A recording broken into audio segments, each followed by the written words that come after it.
Imagine this. You are standing in a room full of mirrors, and every single one reflects a different version of you. One shows you as the obedient child who learned early that silence was safer than honesty. Another shows you as the ambitious professional who built a career to fill a void no promotion ever could. Another shows you laughing at a party, saying all the right things, performing all the right gestures, surrounded by people, yet somehow completely, utterly alone. And then, in the center of all these reflections, you ask yourself the one question you have spent your entire life running from. Which one is actually me? This is not a hypothetical. This is exactly the question Carl Jung wrestled with his entire life, and the very question he believed most human beings die without ever honestly answering. In his own words, captured in the philosophy that defined his life's work, Jung described the unsettling moment of awakening as waking up and realizing that the life you've been living is not truly your own. That every belief you hold, every desire that drives you, may not have originated from the deepest part of who you are, but from the expectations, conditioning, and unseen influences of the world around you. And before we go any deeper, if what you just heard already touched something in you, if there is even a flicker of recognition, hit that like button right now. Subscribe if you haven't already, because what comes next in this video is going to go places most psychology channels simply won't. And drop a comment below.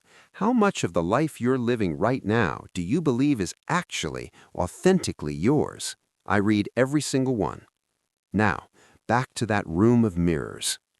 Here is what Carl Jung understood, what he spent his entire life trying to tell us, and what most people will die never having truly confronted. The life you are living right now may not be yours, not in the way that matters, not at the deepest level. The beliefs you hold, the choices you make, the desires that pull at you in the quiet hours of the night, many of them were installed in you before you were old enough to consent, before you even had the language to say this feels wrong or this is not who I am. And here is where it gets genuinely unsettling. Most people, intelligent, searching, self-aware people, go through their entire lives convinced they are living authentically. They have jobs they chose, relationships they built, opinions they formed. They have a story about who they are, and they tell it with confidence. But Jung would lean across the table, look you directly in the eyes, and say that story is the mask, not the face. He called it the persona, the carefully constructed identity we wear like armor into the world. And the terrifying truth is that the longer you wear a mask, the more you forget there is a face beneath it. Think about the rules you live by, the unspoken laws that govern your decisions without you ever consciously choosing them. Don't show weakness, don't ask for too much, be likable, stay safe, be realistic. Where did those rules come from? Did you sit down one day and decide, deliberately and freely, that these would be the principles of your life? Or were they handed to you by a parent's disappointment, by a teacher's correction, by the slow, relentless pressure of a world that rewards conformity and punishes difference? Jung spent decades mapping the architecture of the human psyche, and what he found was both revolutionary and deeply disturbing. He found that beneath the surface of the person we think we are, beneath the personality, the habits, the achievements, there is an entire hidden universe, a vast, churning interior world filled with everything we have suppressed, denied, forgotten, and feared. He called it the unconscious, and he believed with absolute conviction that until we descend into that darkness and face what lives there, we are not truly alive. We are simply performing. Now here is the paradox that should stop you cold.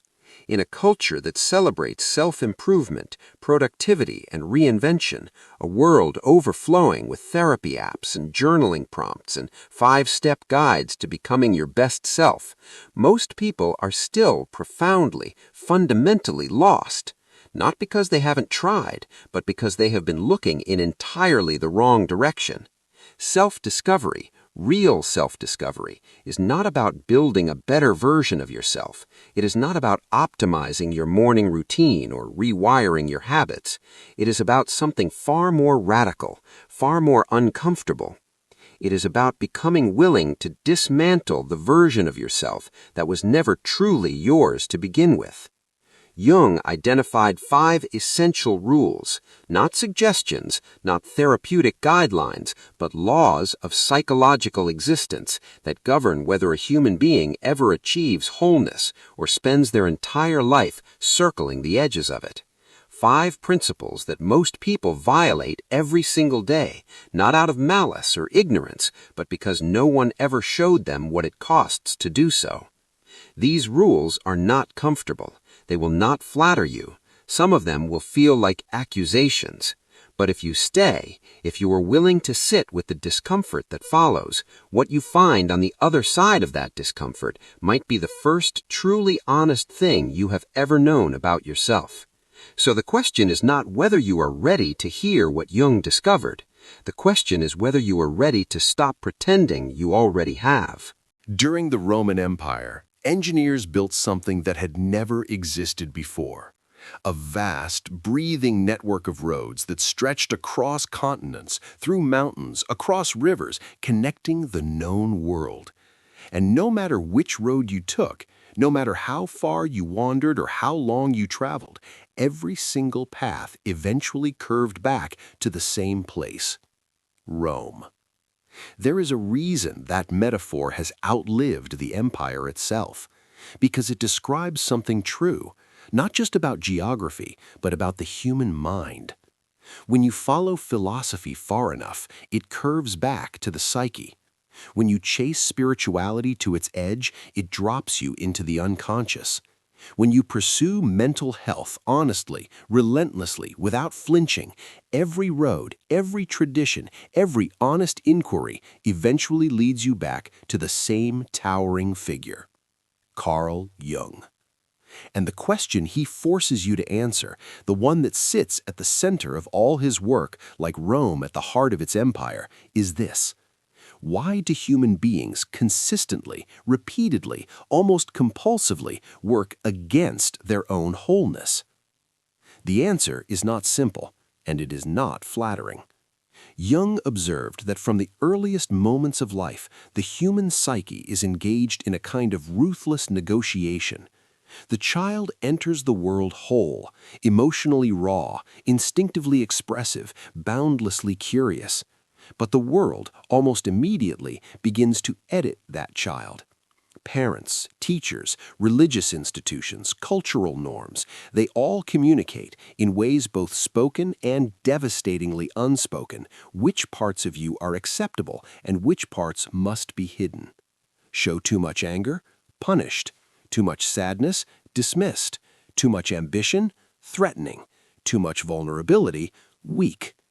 And so, piece by piece, the child learns, not consciously, not deliberately, but with the quiet, devastating efficiency of survival instinct, the child begins to bury those unacceptable parts of itself into what Jung called the shadow. Friedrich Nietzsche saw a version of this truth when he wrote about the herd mentality, the way societies punish individuals who dare to live outside the agreed-upon boundaries of acceptable selfhood. Jean-Paul Sartre named the suffocating weight of it bad faith, the act of pretending you have no choice when in reality you are simply too afraid to choose. Viktor Frankl, writing from the unimaginable darkness of a Nazi concentration camp, identified the deepest human wound of all, not suffering itself, but suffering without meaning, the psychic collapse that happens when a person loses contact with their authentic inner life. They were all mapping the same territory Jung was mapping. They were all pointing at the same invisible wound, the wound of self-abandonment. And here is what makes it so insidious, so nearly impossible to detect. It does not feel like abandonment. It feels like maturity. It feels like responsibility. It feels like simply being realistic about who you are and what the world requires of you. The suppression is so gradual, so normalized, so universally shared that most people never once question it. They just call it growing up. But Jung called it something else entirely. He called it the beginning of psychological illness, not in the clinical sense, but in the existential one. The slow, invisible fracturing of a self that was never allowed to become whole.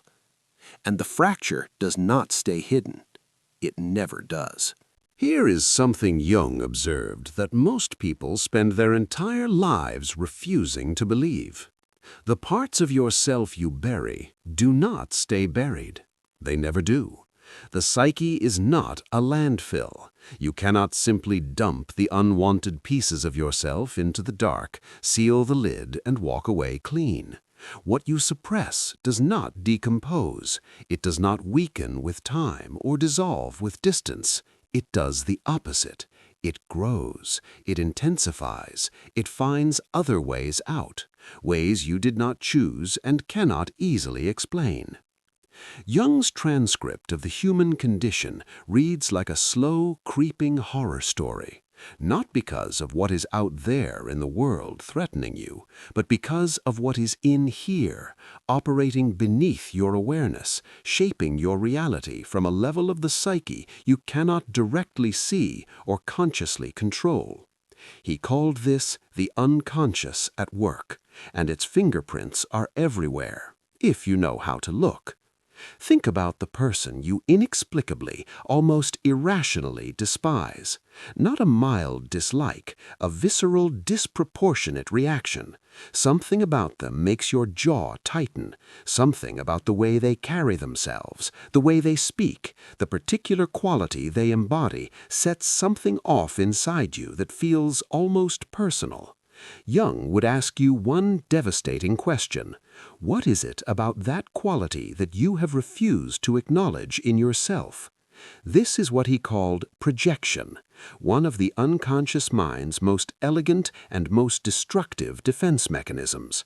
When we cannot tolerate something within ourselves, we cast it outward. We see it in others. We condemn it, ridicule it, rage against it, never once realizing we are looking into a mirror, not a window.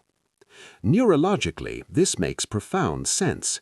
The brain, as modern psychology now confirms, is not a passive recorder of reality. It is an active interpreter, constantly filtering, predicting, and constructing the world based on pre-existing emotional templates laid down in childhood. What you experienced early becomes the lens through which you process everything that follows. Your fears, your wounds, your suppressed beliefs, they do not sit quietly in storage. They colonize your perception. They determine what you notice, what you fear, what you are drawn to, and what you cannot stop repeating. This is why the same relationship dynamic plays out again and again across different partners. This is why the same professional self-sabotage appears in different workplaces. This is why the same argument resurfaces in different forms, year after year, as if the universe itself is presenting you with an exam you keep failing because you refuse to study the real subject. The subject is always you. Aldous Huxley wrote that most human beings have an almost infinite capacity for taking things for granted, and perhaps nothing is taken more catastrophically for granted than the degree to which our inner wounds are silently scripting our outer lives. Cultural conditioning deepens this blindness further. We live in a world that glorifies busyness precisely because busyness is the most socially acceptable form of self-avoidance ever invented. To slow down is to risk hearing the voice beneath the noise, and that voice, Jung warned, will say things the ego is not prepared to receive. So we stay busy, we stay distracted, we stay numb, and the shadow keeps writing the story. The consequences accumulate quietly, in the relationships that hollow out, in the ambitions that curdle into resentment, in the creeping sense that no external achievement ever quite fills the internal void. Jung saw this pattern not as personal failure, but as psychological inevitability, the guaranteed cost of a self divided against itself. But here is what is important to understand. The shadow is not your enemy. It never was. And what comes next, the most counterintuitive, most radical realization in all of Jungian psychology, will show you exactly why. Everything you have been taught about self-improvement is built on the wrong premise. The entire industry, the books, the courses, the morning routines, the motivational frameworks, they all begin from the same unexamined assumption that the parts of you which cause pain, which create chaos, which embarrass or frighten you or limit you, are problems to be solved, weaknesses to be eliminated, darkness to be replaced with light. Jung looked at that assumption and called it what it was, a catastrophic misunderstanding of the human soul. Because here is the rebellion, the radical, counterintuitive truth that separates the people who genuinely transform from the people who spend decades rearranging the furniture of their personality without ever changing the architecture beneath it. You cannot heal what you refuse to own. The shadow is not the obstacle to your wholeness, it is the doorway to it. Every suppressed fear, every buried wound, every quality you have spent years denying in yourself, it is not dead weight dragging you backward. It is unintegrated energy, raw psychological material waiting to be alchemized into something you cannot yet imagine. Think about what the transcript of your own life has been telling you. The patterns you cannot break, the fears that return no matter how many times you outrun them, the relationships that mirror wounds you swore you had moved past. Jung saw all of this not as evidence of your brokenness, but as the unconscious mind's relentless, almost compassionate insistence. Look here, this is where the work is. Nietzsche understood this when he wrote that one must have chaos within oneself to give birth to a dancing star. He was not being poetic for the sake of it. He was pointing at the same truth Jung would later map with psychological precision, that greatness, authenticity, genuine aliveness does not emerge from the sanitized, curated, socially acceptable version of yourself. It emerges from the integration of everything you were told to hide. History confirms this with brutal clarity.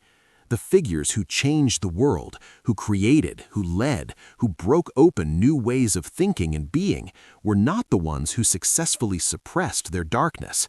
They were the ones who descended into it, wrestled with it, and came back transformed. Carl Jung himself suffered a near-complete psychological breakdown in his 40s, a period he called his confrontation with the unconscious. He did not run from it, he documented it, he painted it, he sat with it in the dark until it revealed what it had come to teach him. And it gave him everything. So how do you begin? Not with grand gestures, not with dramatic reinvention. You begin with the one practice most people find unbearable in a world engineered for distraction.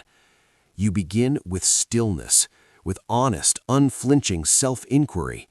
You ask, when I feel triggered, what is this really about?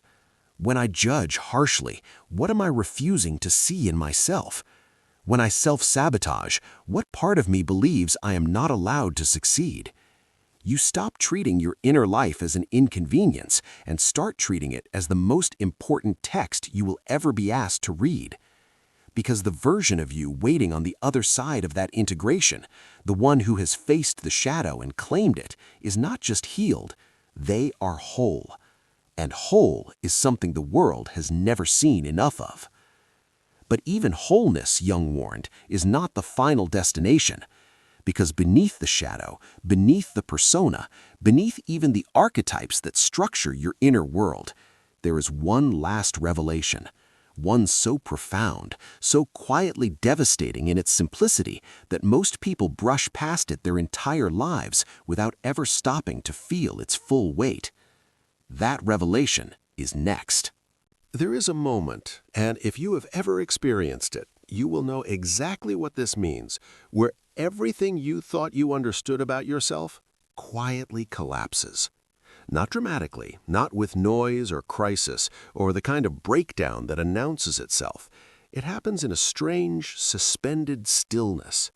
Maybe it comes at 3 in the morning when the house is silent and the usual distractions have finally run out. Maybe it comes in the middle of a conversation, or at the end of a long run, or in the hollow quiet after something you worked years for finally arrives and feels like nothing. It is the moment you realize that the self you have been protecting, performing, and perfecting your entire life is not the whole of you. It is barely even the beginning. Jung spent the final decades of his life circling this realization from every possible angle, through dreams, through mythology, through the ancient symbols that recur across every culture that has ever existed on this earth.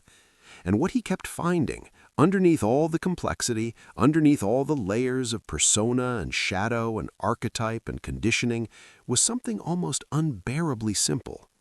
The self is not who you think you are. The ego, that insistent, anxious, endlessly narrating voice that says, "This is me, this is mine, this is what I am, and this is what I am not," is not the totality of your being. It is a fragment. A necessary fragment, yes, a useful one, but a fragment nonetheless. A temporary structure the mind builds to navigate the world, which then makes the catastrophic error of mistaking itself for the architect. Jung drew a crucial distinction between the ego, the small, defended, identity-clinging self, and what he called simply the self with a capital S. The self is not a concept you can think your way into. It is not a feeling you can manufacture or a state you can perform. It is the totality of what you are, conscious and unconscious, known and unknown, light and shadow, past and potential, held together in a wholeness so vast that the ego, by design, cannot fully comprehend it. And here's what that means for the 5 rules Jung laid down for a life genuinely, fully, courageously lived. Befriending your shadow is not a therapeutic exercise.